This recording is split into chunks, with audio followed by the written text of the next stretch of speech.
Are you looking for the best drones under $500? In this video, we will look at some of the 4 best drones on the market. Before we get started with our video, we have included links in the description, so make sure you check those out to see which one is in your budget range. Starting at number 1. Potensic T25. The Potensic T25 is a fairly affordable drone. What sets it apart from other drones is the GPS and gimbal. When you cross into the above $200 territory, you're going to start seeing gimbals and GPS on just about every drone. The T25 has both. That said, there is a very good reason why the Potensic is in the sub-$200 range. It's very small compared to its siblings in this price range, about half the size, and it doesn't fly for as long as the others. It has an app with some follow me functionality, but it doesn't work super well. The camera does manage 1080p resolution, but it relies heavily on automatic settings to adjust for things like exposure and focus. It's passable, at best. But there's still a lot of value in this little drone, and that's why it's on this list. For the budget-conscious consumer who wants to dip a toe in the drone waters, this is a really decent option. It won't go much further than 300 feet without losing signal in FPV mode, though. Speaking of FPV mode, the camera on this drone is capable of tilting downward so you can see what is below you. This isn't a gimbal because it doesn't help you maintain the horizon when in flight, but it does allow you a wide field of vision while in the air. GPS is also fairly accurate. You can release the sticks on this drone and it will hover where you left it until you start flying again. It is capable of moving with some amount of precision, maneuvering through the obstacle course with only the occasional hiccup. When you consider the other options on this list and then consider that this costs half of the next cheapest drone, that's hard to ignore. If you're looking for the best bang for your buck kind of drone, this one is right up there. It's not a great drone, to be sure, but it is a good drone at a great price. At number 2. Parrot Bebop 2. The Parrot Bebop is a great little machine in its own right for a very different reason. The best thing about it is that you can micromanage the heck out of it. From flight speed to camera settings, everything is user configurable from the get-go. This can lead to an initially frustrating experience, but in the long term, you can fly this drone exactly how you want to. The camera is a 1080p sensor with 2-axis gimbal. That means the camera is housed in the body of the drone, which gives it some form of protection.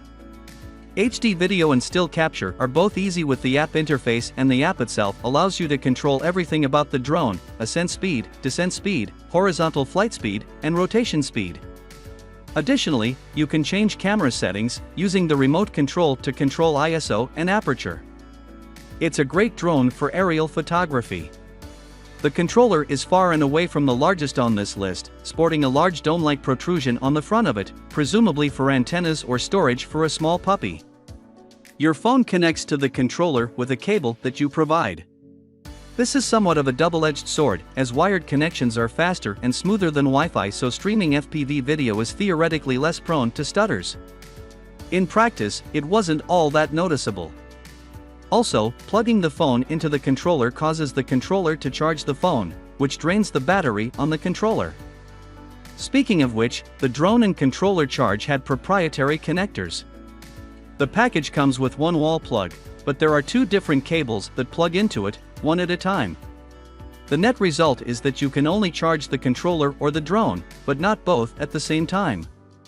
The controller is also the only other controller that we needed to charge over our review period, as all the others used a single charge over 3 weeks. The range of the Bebop maxes out at just over 900 feet in my Wi-Fi saturated neighborhood before the video feed started to go. Another quirk with this drone: when landing, it drops very quickly to the ground, often bouncing when it makes a touchdown. It's a very no-nonsense landing. The app lets you fly using FPV and allows you to control the different aspects of the drone, but there is a premium app that gives you further control and access to follow me modes. If you want to be the master of your domain, the Bebop is a very capable little drone that's a little heftier than others. It also comes with 2 batteries in the box for a total of about 35 to 45 minutes of flight time. That's pretty powerful, but not quite enough to put it at the top of the list. At number 3. Ruko F11 Pro. The Ruko F11 Pro photography drone delivers professional quality in an easy-to-fly package. The camera features 4K stills and 2.9K high-def video, with a 120-degree field of view and a 90-degree vertical adjustment on the fly. Multiple flight modes enable both beginners and more experienced pilots to get the most out of this drone. The auto return, follow mode, tap to fly, and point of interest features give you all the flexibility you need to enjoy the landscape yourself while still capturing every moment. And a 30-minute flight time allows plenty of time to get the footage you need. At just over a pound, this drone is lightweight and portable enough to take with you wherever you go. At number 4. Deerc D50. For an easy entry into drone photography, the Deerc drone is a low-cost, decent quality option. The 2K Ultra HD camera shoots stills, video, and transmits real-time images to your phone. The controls are simple and varied. Set a flight path with waypoints, control it by tipping your phone with gravity control, and give commands to the drone with voice and hand gesture control functions. The 12 to 15-minute flight time is fine for most hobbyists, as is the short 327-foot transmission range.